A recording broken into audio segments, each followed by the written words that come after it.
Welcome to Bharosa news bulletin. ముందుగా headlines. Kaleshwaram వద్ద ప్రాణహిత నది పరవళ్లు తొక్కుతుంది.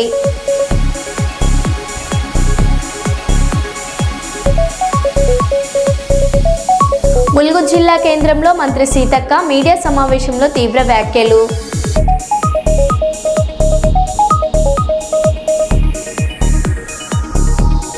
మేయర్ గుండు సుధారాణి అధ్యక్షతన బల్దియా సర్వసభ్య సమావేశం.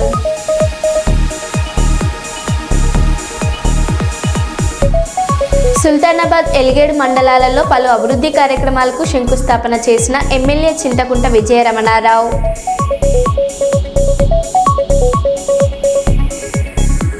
ఘనంగా సినీ ప్రముఖుల సమక్షంలో పోలీస్ వారి హెచ్చరిక ట్రైలర్ లాంచ్.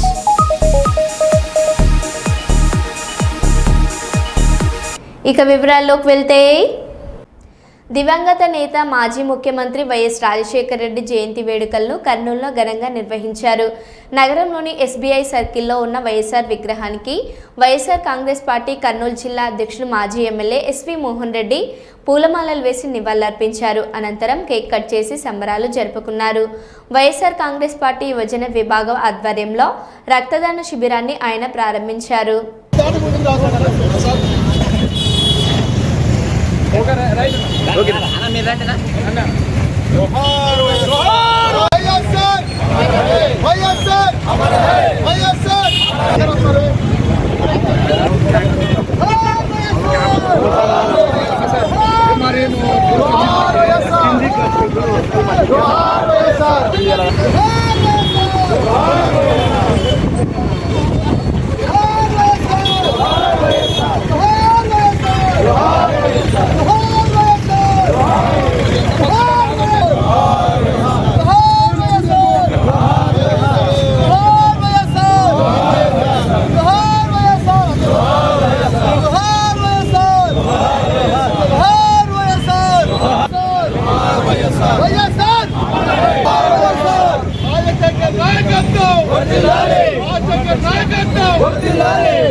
జయంతి వేడుకలు మీరు వెనుకలు కానీ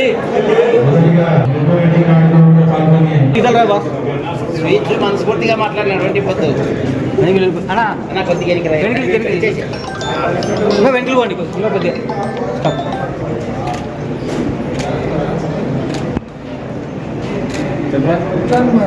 ప్రోగ్రామ్ ఉన్నాం కష్టపడి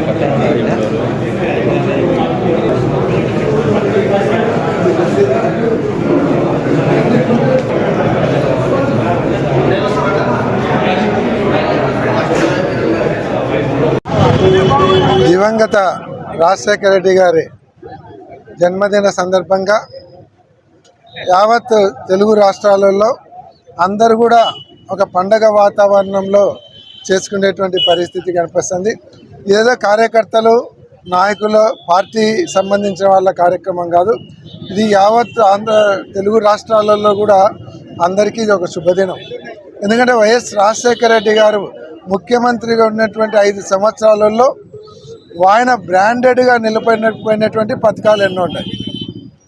ఈరోజు ఇదే చంద్రబాబు నాయుడు గారు ఇప్పుడు 11 సంవత్సరాలు ఆయన అధికారంలో ఉన్నాడు ముఖ్యమంత్రిగా. ఆయన పేరుతో చెప్పుకోగలిగేది ఏమన్నా ఒక పథకం ఉందా?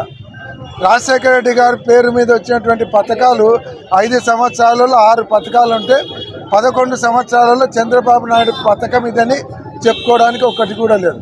అంటే పేద ప్రజల గురించి ఆలోచించేటువంటి అటువంటి మహా వ్యక్తి.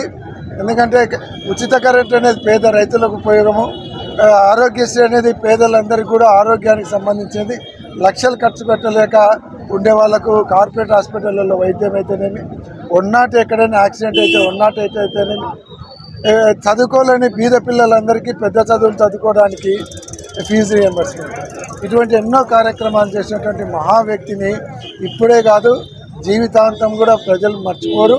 అదే కాకుండా ఈ రాష్ట్రంలో ప్రజల గుండెలలో ఎంత ఉండదనే దానికి ఆయన విగ్రహం లేనటువంటి కాన్స్టిట్యున్సీ లేదు, ఆయన విగ్రహం లేనటువంటి మండలం లేదు. ఏ నాయకునికి అన్ని విగ్రహాలు లేవు, అంతమంది విగ్రహాలు పెట్టుకున్నా అంటే ప్రజల గుండెలలో చిరస్థాయిగా నిలిచిపోయినాడు. జగన్మోహన్ రెడ్డి గారు కూడా తండ్రికి తగ్గిన తనయుడిగా ఈరోజు అమ్మఒడి ఇటువంటి ఎన్నో కార్యక్రమాలు తీసుకొని వచ్చి తండ్రికి తగిన తనయుడిగా నిలబడిపోయినాడు. ఈరోజు నిజంగా వైఎస్ కుటుంబం అనేది ఈ రాష్ట్రానికి ఒక భగవంతుడు ఇచ్చినటువంటి వరం అని చెప్పచ్చు.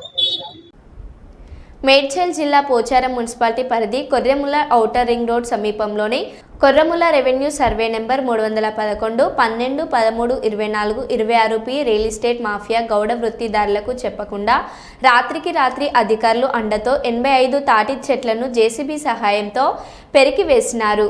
మూడో రోజు దీక్షకు సంఘీభావంగా మల్కాజ్గిరి ఎంపీ ఈటెల రాజేందర్, టీపీసీసీ ఉపాధ్యక్షులు తోటకూర వజ్రేష్ యాదవ్, మేడ్చల్ బి బ్లాక్ అధ్యక్షులు మహేష్ గౌడ్, భారతీయ జనతా పార్టీ ఓబీసీ అధ్యక్షులు ఆనంద గౌడ్, పంజాల శ్రావణ్ గౌడ్ తదితరులు పాల్గొని తీసివేసిన తాటి చెట్లను పరిశీలించారు.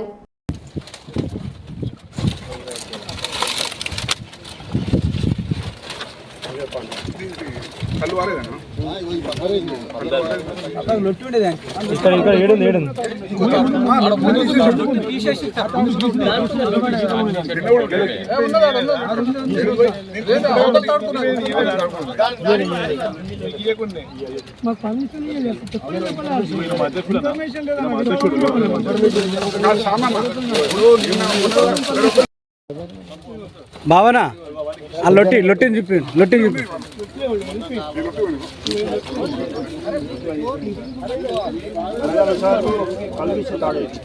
పన్ను రాలేదు ముందుగా వస్తే రాలేదు మళ్ళీ ఎంత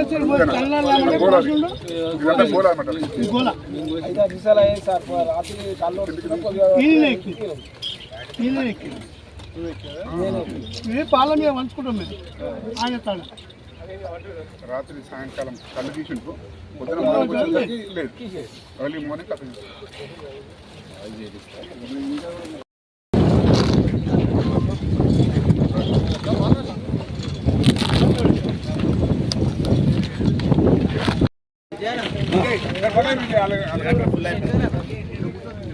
ఈరోజు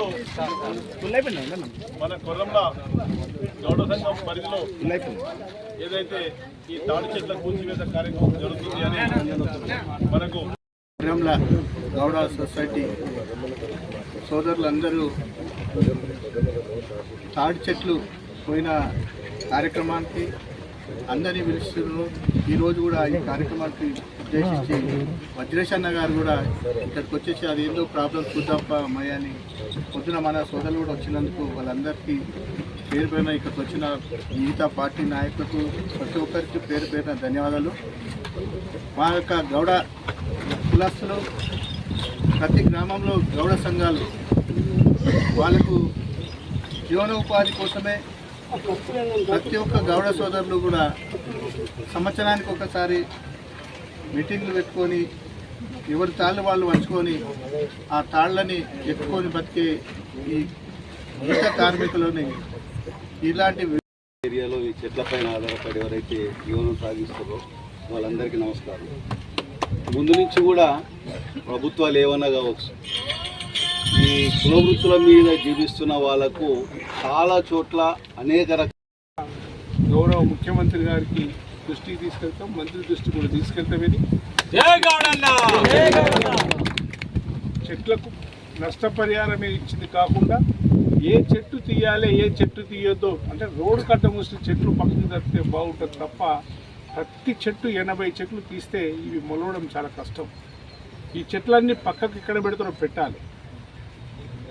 ఈ సొసైటీ వాళ్ళతోని చర్చ చేసి స్థానికంగా ఉన్నటువంటి సంబంధిత అధికారులందరూ కూడా ఈ చెట్లు ఎక్కడ పెడతారో ఫస్ట్ చెప్పిన తర్వాత ఆ చెట్లు తీయాల్సిన బాధ్యత ఉందని చెప్పి ఇక్కడ దాకా మిత్రులందరూ కూడా చెప్తా ఉన్నారు.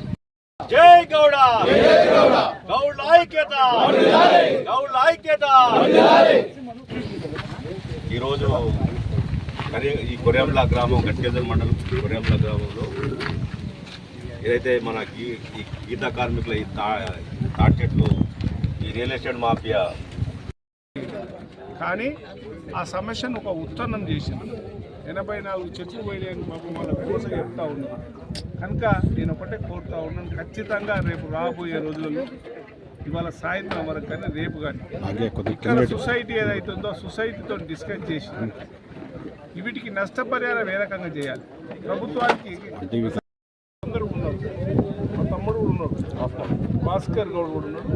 ఈ సంబంధించినటువంటి మిత్రులందరికీ కూడా చెప్తున్నాం, వాళ్ళను వీళ్ళని పిలిచి కూర్చుని పెట్టి సమస్యను సాల్వ్ చేయాల్సింది కోరుతాం. ఎంఆర్పీఎస్ వ్యవస్థాపక అధ్యక్షులు మందకృష్ణ మాదిగ జన్మదిన వేడుకల్లో ఎమ్మెల్యే నాయన్ రాజేందర్ రెడ్డి తెలంగాణలో సామాజిక న్యాయ ఉద్యమానికి ప్రాణంగా నిలిచిన ఎంఆర్పీఎస్ అధ్యక్షులు మందకృష్ణ మాదిగాని వరంగల్ పశ్చిమ నియోజకవర్గం శాసనసభ్యులు నాయన్ రాజేందర్ రెడ్డి అన్నారు. సోమవారం రోజున షాయంపేట కేంద్రంలో ఎంఆర్పీఎస్ ఆధ్వర్యంలో ఏర్పాటు చేసిన మందకృష్ణ మాదిగ జన్మదిన వేడుకల్లో ఎమ్మెల్యే నాయన్ ముఖ్య అతిథిగా పాల్గొన్నారు. ఈ సందర్భంగా ఎమ్మెల్యే నాయన్ రాజేందర్ రెడ్డి మాట్లాడారు.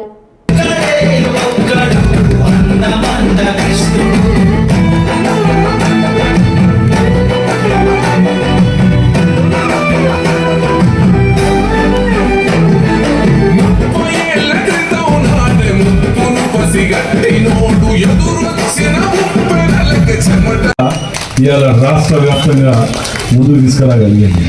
ఇదివరకు ఇంత చెప్పుకునేది నాదాలుగా ఉండేది, గుళ్ళలకు రానియకపోయేది, ఎన్ని ఊరవతలు ఉంచినట్టు ఉండేది, ఎన్నో అవమానాలు భరించినటువంటి అన్ని చూసినాం మనం.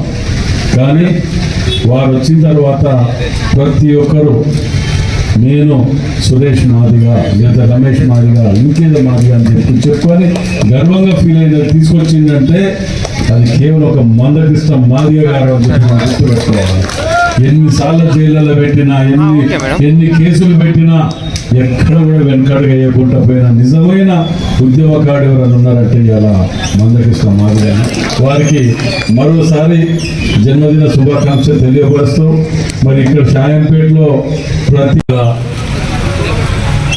వరంగల్ వెస్ట్ నియోజకవర్గ పక్షాన మందకృష్ణ మాదిగ అన్నకు పుట్టినరోజు శుభాకాంక్షలు తెలియపరుస్తూ ఇలా నిజంగా ఒక మాట చెప్పాలంటే అలాంటి బిడ్డని కన్నందుకు షాయంపేటలో ఉన్న వాళ్ళ తల్లిదండ్రులకి వందనాలు చెప్పాలి.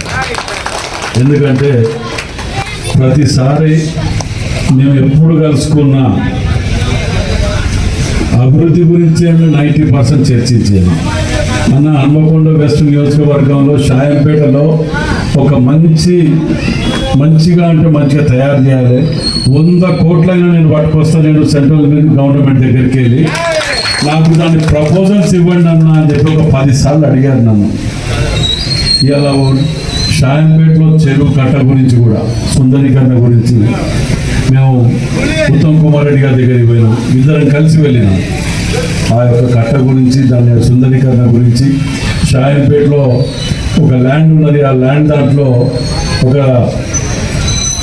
అంటే ఇక్కడ మందకృష్ణ మాదిగ అనే ఒక ఇదిగా ఉండాలన్న దాన్ని టూరిజం పబ్లిక్ వచ్చి ఇక్కడ చూసిపోయి నేను చనిపోయిన తర్వాత అయినా భవిష్యత్ తరాలకు స్తూపం ఉండాలి అనే ఒక ఆలోచనతోటి వారు ఎన్నో ఆశలతోటి ఎన్నో ఆలోచనలు, వారి ఆలోచన రాష్ట్రం దేశాన్ని కదిలించగలిగింది. అలా సామాన్య వ్యక్తి కాదు, మనకి ఇంటి దగ్గర మనిషి కాబట్టి విలువ తెలియట్లేదు షాయంపేట, కానీ దేశ ప్రజలు గుర్తించిన వారిని, వారి యొక్క నిజంగా కూడా పోరాటం ప్రతి అడుగులో కూడా.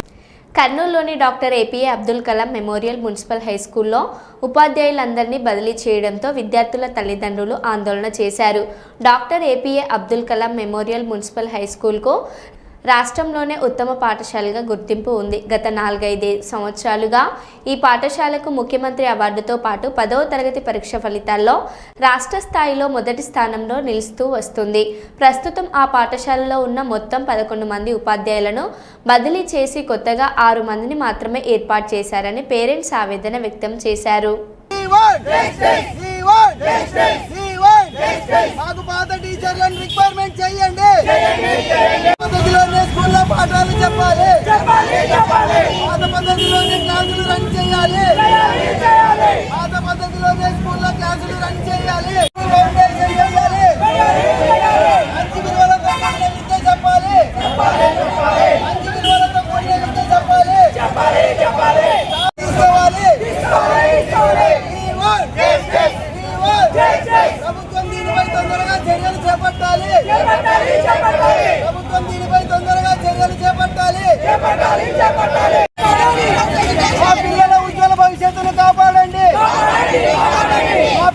మంచి చదువు చెప్పండి. మా APJ అబ్దుల్ కలాం స్కూల్లో పాత టీచర్స్ రిక్వైర్మెంట్ చేయాలి. పాత టీచర్స్ రిక్వైర్మెంట్ చేయాలి. మా న్యాయమైన కోరికలను పరిశీలించండి.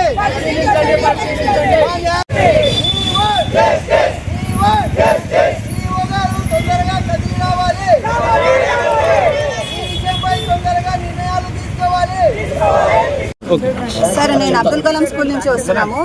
మేము మా ఈ పోరాటం ఈ రోజు కాదండి, దాదాపు నెల నుంచి మేము పోరాడుతూనే ఉన్నాము. మేము డే 1 నుంచి ఫస్ట్ DO దగ్గర నుంచి కలెక్టర్ గారి దగ్గరికి, మినిస్టర్ గారి దగ్గరికి ప్రతి ఒక్కరికి తిరుగుతున్నాం. మా ఆవేదన ఏమంటే మాకున్న పాత ఫౌండేషన్ మాకు కావాలి. స్టేట్లో ఇది నెంబర్ 1 పొజిషన్లో ఉన్న స్కూల్ ఇది. ఈ స్కూల్ ఫౌండేషన్ మాకు సేమ్ ఫౌండేషన్ మాకు కావాలి. మినిమం పాత టీచర్లు కనీసం 50% మంది అయినా రావాలి. అప్ టు 5 years నుంచి మన ఈ అబ్దుల్ కలాం స్కూల్ నెంబర్ 1 ప్లేస్లో ఉంది. అందుకని ఇదే ఎడ్యుకేషన్ మాకు కావాలి. సేమ్ IIT ఫౌండేషన్ ఉన్న టీచర్సే కావాలి. పాత స్టాఫ్ ఖచ్చితంగా 50% అయినా రావాలని మా కోరిక సార్.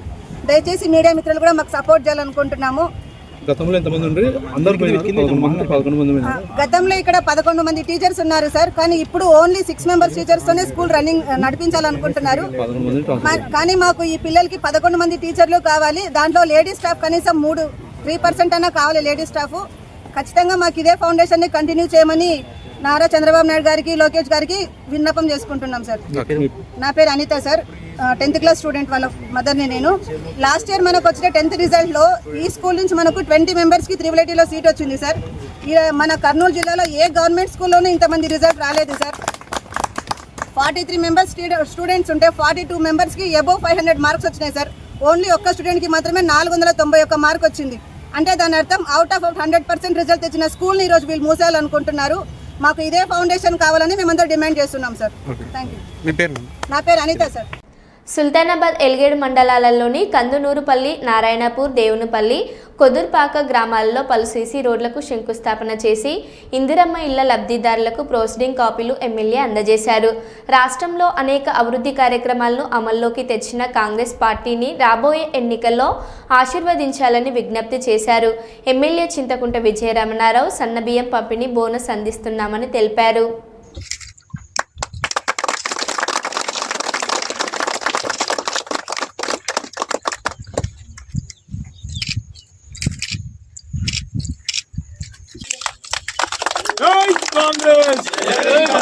జై కాంగ్రెస్, విజయనగరి నాయకత్వం.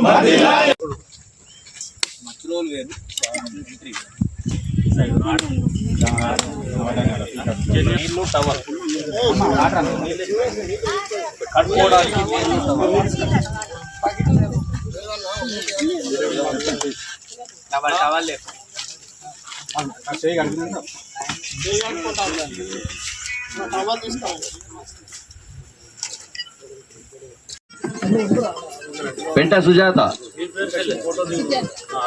ఫోటో దిగుడు ఉంటుంది.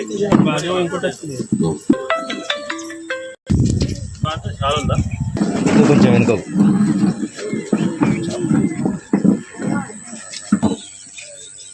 ఇవాళ ఎన్ఆర్ చేసిన దగ్గర దగ్గర 20 లక్షల సీసీ రోడ్లు, టీడీపీల మన హనుమాన్ టెంపుల్ దగ్గర షెడ్డుకు 10 లక్షలు, తర్వాత అవైలబుల్ ఫండ్కి వెళ్ళి సీసీ రోడ్ 2.5 లక్షలు, బాయి గాజులకు 5 లక్షలు, ఎస్డిఎఫ్ సీసీ రోడ్ 3 లక్షలు, SDF steering of open well 5 lakhs, దాదాపు 46 లక్షల వరకు మరి సంవత్సరంన్నరలా మనం కొత్త పనులు ఇక్కడ చేసుకోగలిగినాం.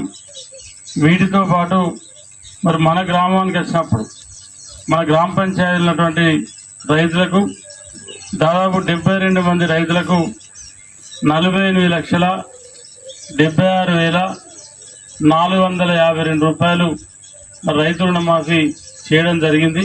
కానీ గత ప్రభుత్వంలో 10 ఏళ్లల్లో ఏ ఒక్క రైతు కూడా పూర్తి స్థాయిలో రుణమాఫీ జరిగి మళ్ళీ బ్యాంకులకు వెళ్ళి రుణం తీసుకున్నటువంటి రైతు మరి ఎవరు లేరన్న విషయాన్ని ఈ సందర్భంగా గుర్తు చేస్తూ ఇవాళ మళ్ళీ గుంట నుండి మొదలు పెడితే ఈ తెలంగాణ రాష్ట్రంలో సాగుకు యోగ్యం ఉన్నటువంటి ప్రతి గుంటకి ఇవాళ ఎకరానికి 6,000 చొప్పున రైతు భరోసా పడ్డది.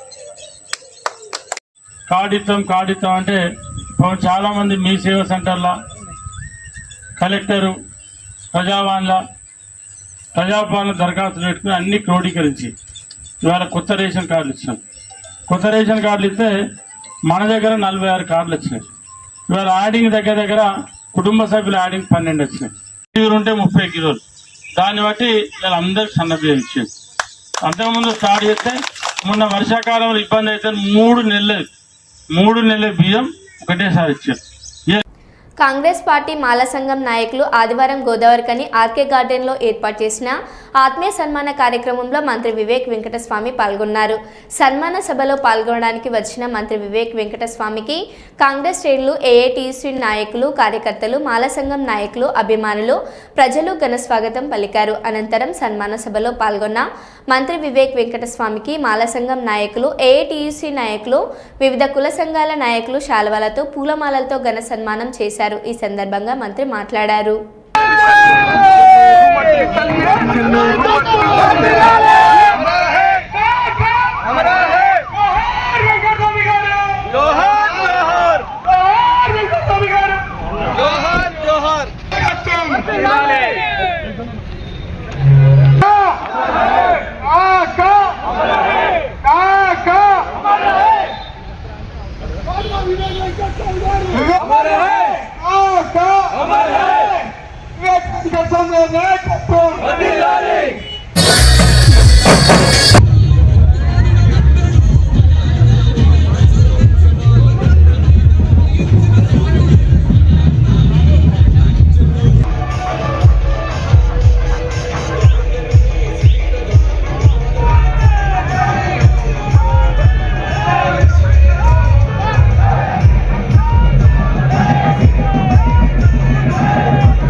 నాకు ఉద్యోగం కల్పించినాడు సార్, నాకు కన్సల్ట్ చేయించినాడు సార్.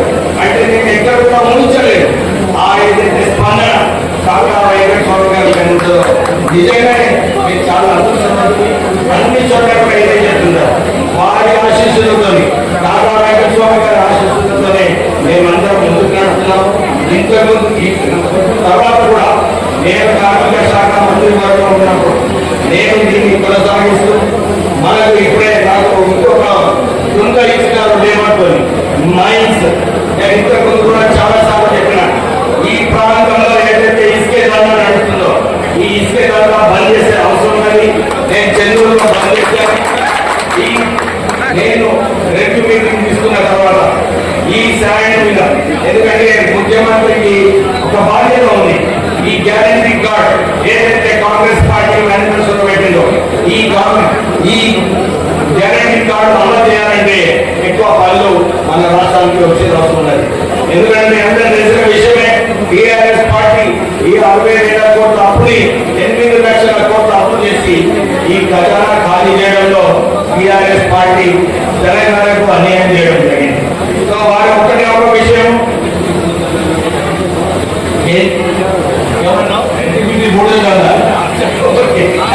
మీ అందరికీ తెలంగాణ ప్రజలందరికీ కూడా విశ్వాసం కల్పిస్తున్నాను.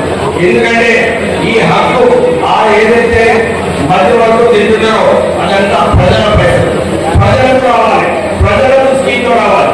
అందు గురించి నేను కూడా ఒక నిర్ణయం తీసుకున్నాను. ఏది ఏమైనా సరే ఎట్లయితే